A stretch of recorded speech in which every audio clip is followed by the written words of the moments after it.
políticos en México? ¿De veras necesitamos más?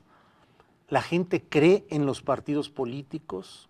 ¿Es necesario que se multipliquen estos entes, estas entidades de interés público que pretenden representar porciones de la ciudadanía y constituir las formas del poder público en los poderes ejecutivo y legislativo? Pues es un hecho muy curioso porque el Instituto Nacional Electoral determinó que 7 aspirantes a constituirse como partidos políticos cumplieron en esta primera etapa con los requisitos del caso, van a ser analizados, validados más adelante, pero 7 podrían ser los nuevos partidos políticos en México.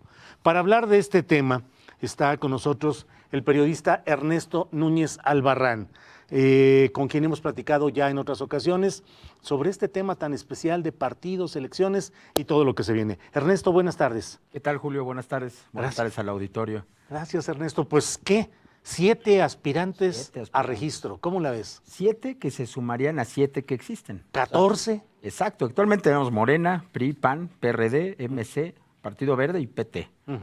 Se sumarían 7 y son 7 que es curioso. Por ejemplo, el PES, que perdió el registro en 2018, ahora regresa como Partido Encuentro Solidario. Sí, solamente le cambiaron una palabra. El PANAL, que era la Nueva Alianza, que también lo perdió en 2018, ahora regresa como Grupo Promotor por México. Que es la cúpula del CENTE. La cúpula del CENTE, no de Elba Ester Gordillo, sino el CENTE, que este CENTE que se quedó con el magisterio después de que Elba Ester cae presa en 2013 en el sexenio de Peña Nieto. Después hay otro grupo magisterial, Redes Sociales Progresistas, este sí de la maestra, que de hecho es dirigido por Fernando González, que es su yerno, y que es de hecho es de las agrupaciones que más rápido consiguió las afiliaciones, las asambleas. Está otro grupo que se llama Fuerza Social por México, que es derivado de la CATEM, esta confederación de sindicatos. Trabajadores y Empleados de México. Exacto, que son sindicatos que fue creando Pedro Aces, un expriista. Él fue creando estos sindicatos con empresas de seguridad, con trabajadores de ciertos servicios, a ciertas industrias, y que también consiguieron de manera muy contundente las afiliaciones y las asambleas. Y finalmente está México Libre, esta asociación de Felipe Calderón y Margarita Zavala. Habíamos hablado en diciembre de que esas 5 eran las más adelantadas, no sé si te acuerdas. Sí, claro. Pero de último momento hay 2 que parece que entran al juego. Una se llama Fundación Alternativa, dirigida por el expriista César Augusto Santiago, en donde aparentemente hay una parte inconforme del PRI, que se inconformó con cuando llegó Alito a la dirigencia, este PRI de Ulises Ruiz, este tipo de grupos que aparentemente están entrando a esta fundación de César Augusto Santiago, un viejo priista de chiapaneco. Exacto, de los años 90, ¿no? Un operador electoral muy fuerte, muy ligado a Roberto Madrazo en aquellas épocas. Y una última que se llama Súmate a Nosotros. Este es un grupo cuya base social o base electoral, digamos, es una asociación que se llamaba Ruta 5, que era el grupo de Manuel Espino, que en 2018 apoyó a Andrés Manuel López Obrador en un evento ahí en Naucalpan, no sé si te acuerdas, sí. cuando sale ya Espino a apoyar a López Obrador en 2018.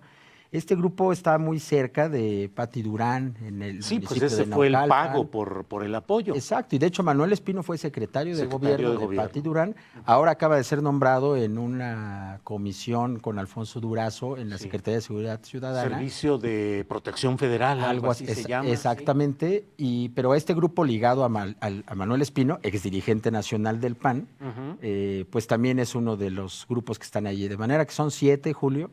7 pues, opciones, habrá que ver qué tan nuevas, porque en realidad casi todas están vinculadas con algún liderazgo político emanado de los otros partidos, ¿no? Ya sea del PRI, del PAN o de estos grupos, ¿no? Algunos ligados a Morena también. Sí, porque eso llama la atención, me parece, Ernesto Núñez Albarrán, el hecho de que, pues, ¿qué será? 6 de estos 7 aspirantes a nuevos partidos tienen alguna forma de relación política con el poder de Andrés Manuel López Obrador. Es decir, salvo el de México Libre de Felipe Calderón y Margarita Zavala, los demás todos tienen relación. De alguna manera sí, y algunos muy estrecha. Digo, el PES fue aliado en el 2018 de Morena.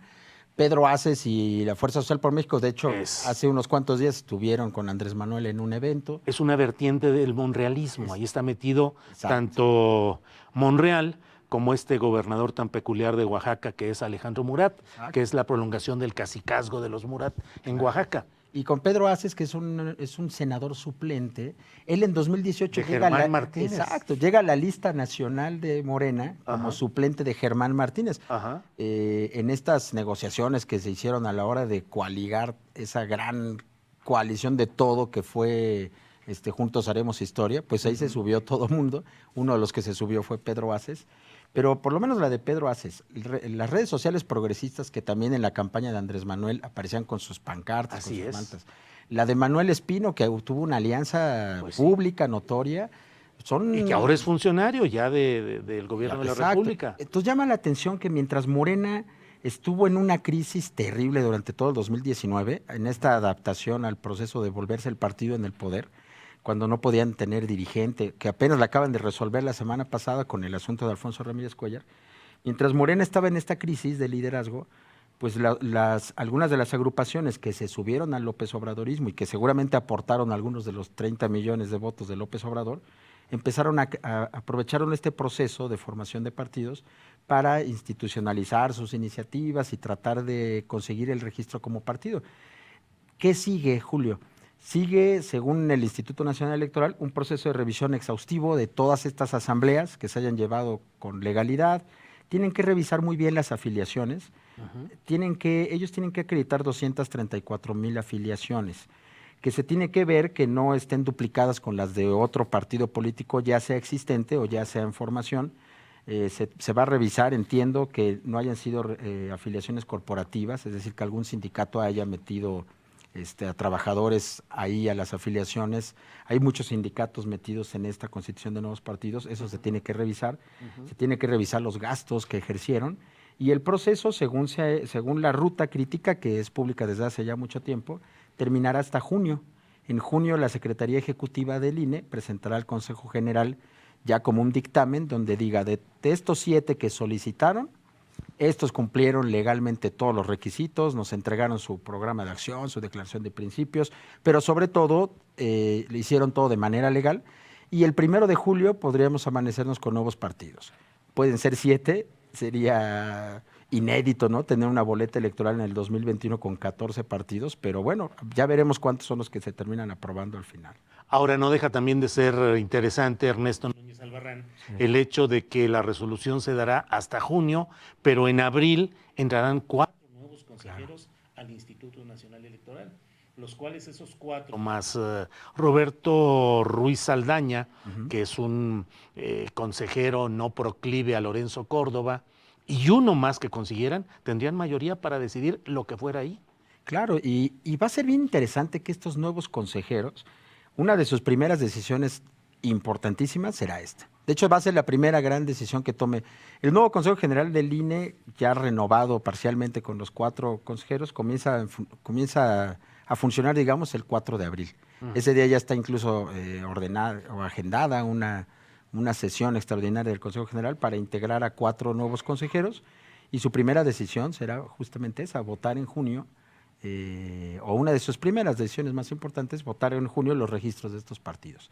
Así que se pone muy interesante el tema, ¿no? Ahí en lo electoral, ¿no? Bueno, y ya que estamos en la especulación y dándole vuelta a nuestras bolas de cristal y toda la cosa, de los nombres que se han manejado, ¿te llama la atención alguno para ser consejero electoral? ¿Te parece que algunos reúnen ciertas condiciones? ¿Cómo ves ese proceso? Mira, el primer dato que me llama la atención es que hay 382 aspirantes. Esto es inédito. De esos 382 aspirantes es un número superior incluso a los que se registraron en 2014, cuando había que elegir a 11 consejeros. Es decir, en esa ocasión había 30 aspirantes por cargo. En 2017, cuando se dio la renovación de 3, había 150, es decir, había 50 aspirantes por cargo. Ahora hay más de 380, son casi 100 aspirantes por cada una de las 4 vacantes. Es decir, hubo como una efervescencia por entrarle a este proceso. De esos 382, quizá uno de los nombres que más destaca es el de Jorge Alcocer, que ha sido un aspirante en otros procesos a integrarse al INE. Él es alguien que estuvo que formó parte del grupo en aquella época de Carpizo y en los años 90 de creación del IFE. Él es uno de los que le sabe a la materia electoral, sin duda. Hoy es coordinador de asesores de Olga Sánchez Cordero en la Secretaría de Gobernación, pero pues en el gremio lo conocemos mucho más bien como el director de la revista Voz y Voto, sí, que es la revista especializada en temas electorales. El nombre de él llama la atención, sin duda. Llama también la atención el nombre de Carla Humphrey, ¿no? Esta exconsejera electoral del DF, que la CNDH por ahí la postuló para el comité técnico. Como si la quisiera quemar, ¿no? Y luego ella salió a decir que no, que lo que le interesaba era ser consejera. Ajá. Se dice que ella podría ser también una de las cartas fuertes. Luego hay un grupo está el exfiscal de delitos electorales, Héctor Díaz Santana, entre los nombres que suenan más. Hay algún grupo de politólogos, está Javier Aparicio, está por ahí Yuri Beltrán, que ahora está en el Consejo Electoral de la Ciudad de México, César Cancino, y algunos nombres que son recurrentes en este tipo de procesos, pero lo que más hay, Julio, yo en una primera revisión que hice es muchos funcionarios de los organismos públicos locales, electorales, o sea, hay muchísimos funcionarios locales. Solo del Estado de México hay casi 40 nombres, por ejemplo, ¿no? Hay muchos nombres de Sonora, de Veracruz, de estos institutos locales que son funcionarios de carrera o que han estado ya sea por ser funcionarios de carrera o por nombramiento político en los organismos locales. Hay muchos de estos nombres en esta gran lista que tendrá que comenzar a ser depurada pues ya prácticamente esta semana. El comité técnico que se aprobó, lo primero que tiene que hacer es de esos 382 revisar cuáles cumplen con los requisitos constitucionales, es decir, cuáles son candidatos idóneos. Uno de los requisitos más importantes es no haber sido ni candidato ni dirigente de un partido político en los últimos 4 años. Entonces ahí habrá un primer filtro y después pues ellos van a dar a conocer un sistema de evaluación donde van a poner puntaje al ensayo que presentaron, a su currículum y a una entrevista. Va a haber una serie de entrevistas que tendrán que ser públicas en la Cámara de Diputados y pues ya veremos. El marzo va a ser un mes muy interesante en ese sentido también, ¿no? Porque va a ser toda esta auscultación de los perfiles para ver finalmente quién es electo. Primero en quintetas, el comité técnico tiene que hacer una quinteta por cada vacante, es decir, 4 quintetas. Llegaremos a 20 nombres y la Junta de Coordinación Política de cada quinteta escoge un nombre con base a la negociación que tomen ahí los coordinadores de todos los partidos representados en la Cámara, ¿no? Pues es irónico y paradójico el hecho de que haya tantos políticos interesados en formar nuevos partidos, cuando la población en general, los ciudadanos, parecieran estar cada vez más alejados y más distantes de los partidos. Los propios partidos actuales tienen una disminución no solo en su número de adherentes, sino de interés público, todos. Claro. Ahora que se dio a conocer el dato de la depuración de los padrones, yo estaba revisando el dato, solo el PRI traía 6 millones de afiliados. Cuando se depuró quedó en menos de 2 millones. Habemos... Si no se hicieron fraude electoral ellos mismos. Vamos viendo qué pasa, pero fíjate, según esos datos, 4.5 millones de mexicanos están afiliados a algún partido. Ajá. Que es una cantidad pequeña comparado con la población. Tienes un padrón electoral de más o menos 90 millones, de los cuales solamente 4.5 militan en algún partido. Y en las afiliaciones totales que se hicieron ahora para los nuevos partidos, estamos hablando de un universo como de casi 2 millones de personas. Es decir, hay 6 millones de personas o de ciudadanos mexicanos involucrados que quieren militar en algún partido. Pero sí, claro, sí llama mucho la atención que ahora se creen nuevos partidos, sobre todo después de una elección tan contundente como la del 18, en la que uno pensaría que quedó muy clara la fuerza mayoritaria de una fuerza, pues resulta que el espectro político pues da, o en teoría da para todavía más partidos, ¿no?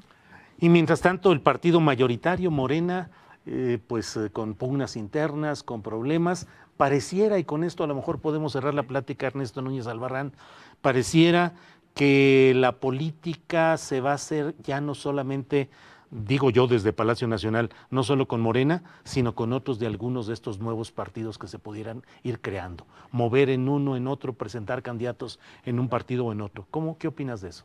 Fíjate que yo lo que pienso, Julio, es que la coalición que ganó en 2018 era muy amplia y efectivamente Morena pues no es un partido tradicional, era un movimiento que al llegar al poder, pues no ha logrado como convertirse en un partido como fue el PRI, por ejemplo, ¿no? El PAN tampoco pudo en el 2000, ¿te acuerdas? Claro. El PAN no pudo constituir, nunca resolvió esa relación partido-gobierno. Yo me acuerdo, yo en esa época cubría el PAN y el tema principal era el pleito de Fox con Calderón y Diego, que eran los que controlaban el partido. Así es. Acá no hay un pleito, acá hay una actitud de todas las corrientes de Morena, hay una actitud de buena relación con el presidente. Sin embargo, lo que no hay es una cohesión y una institucionalidad de Morena.